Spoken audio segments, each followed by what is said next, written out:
Hi, it's Leslie in Tennessee, and we are back in our garden looking at the buckwheat cover crop that we had cut a few weeks ago.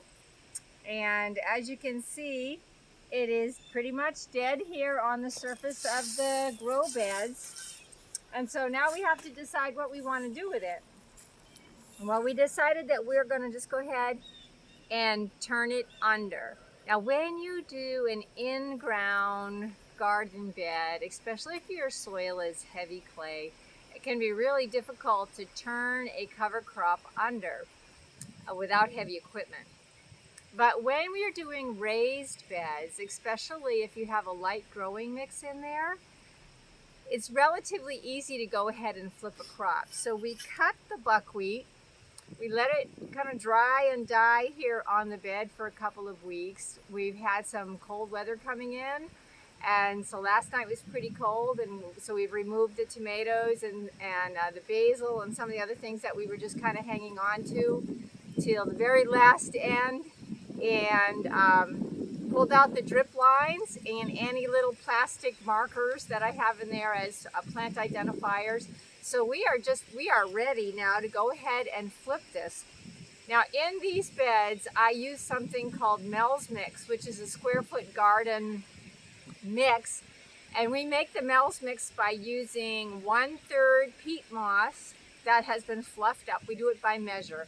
1/3 peat moss, 1/3 coarse vermiculite, and 1/3 a variety of compost, some homegrown, some homemade compost, some store-bought compost like mushroom compost or steer manure or chicken manure or something along those lines.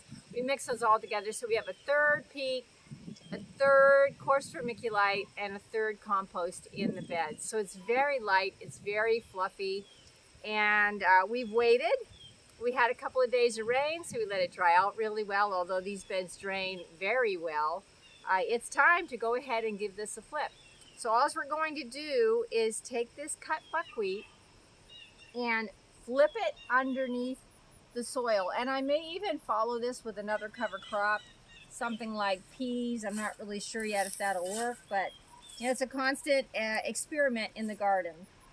So what I'm going to do here, you could use some sort of a fork, but you want to be very careful if you use a fork, because if you have a liner for a weed barrier, and I have this underneath my beds. This is a landscape fabric that I buy at Sam's Club. Wonderful stuff, great weed barrier, keeps the weeds out well. I don't want to puncture that with a baling fork or a pitchfork or anything like that. So I'm going to use a shovel to try to get down deep, and let's just see how that works.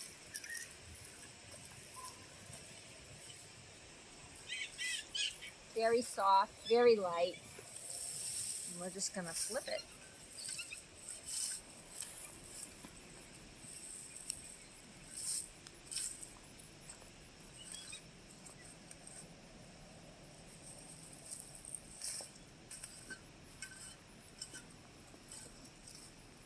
It is light and easy to work with.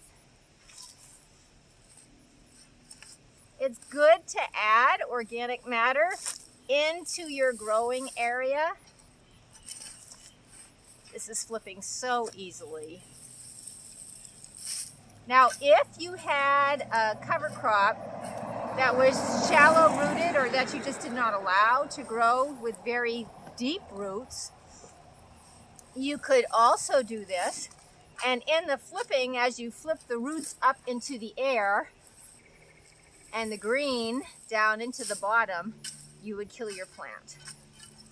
And so you would have some good organic matter going into your growing mix. And I am being careful.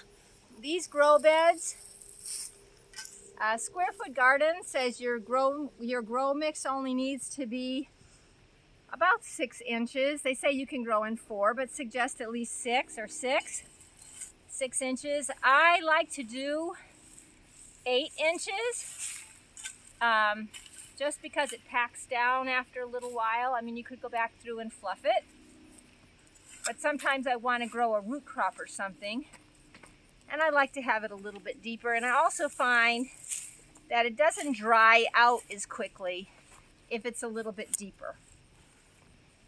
And if you decide to do square foot gardening, these beds do drain very well. It's almost impossible to overwater them because they drain so incredibly well. If you decide to do that, you can go ahead and mulch. So if you find it's drying out too much during the summertime, the heat is just getting to your plants because it's not incredibly deep, you don't need the depth for the plants to grow, but sometimes it just dries out. Then you can go ahead and put a mulch on the top. I like to use leaves that we collect during the fall. We chop them up as we collect our leaves in the fall. We chop them and save them in a big pile, and then in the following spring, we have a great mulch. Now, if you decide to use leaves as a mulch, make sure you do chop them. And the reason being is leaves are very flat, and if they're in large pieces, they will mat down. They will mat down, and the water will not penetrate. So if you're going to use leaves for a mulch, do make sure that you chop them up, either by running over them repeatedly with your lawnmower, or get yourself a leaf blower and turn it in reverse. If yours will go in reverse, and suck them up and chop them that way. That also works very well. And then you also can collect them in the bag with your leaf blower, if your leaf blower will do that reverse action of sucking up and mulching. So I think you get the idea here. One of the beauties of raised beds is you do not need heavy equipment. So in the beginning, it seems like it's more of an investment because you need something for the sides of your bed. You want some weed barrier in there, and then you're adding a non-natural in-ground growing mix. So you're purchasing or mixing up something to put in your grow bed. So it seems like it's a little more expensive. But some of the benefits are you can grow horizontally, so you don't need to have a huge garden. You can put trellises that will stay there, trellis poles like this. We just leave these here all the time, and whether we're trellising that part of the garden or not, you can leave your trellises up.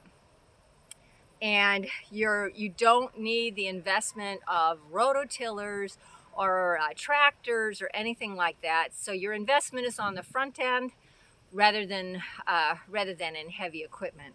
Also, if you're doing the Mel's Mix and you're using the coarse vermiculite, they say it'll last about 10 years. My grow beds, some of my grow beds have been here for 6 years, and they're still producing excellent food. If you follow the square foot garden plan of adding compost every year, works great.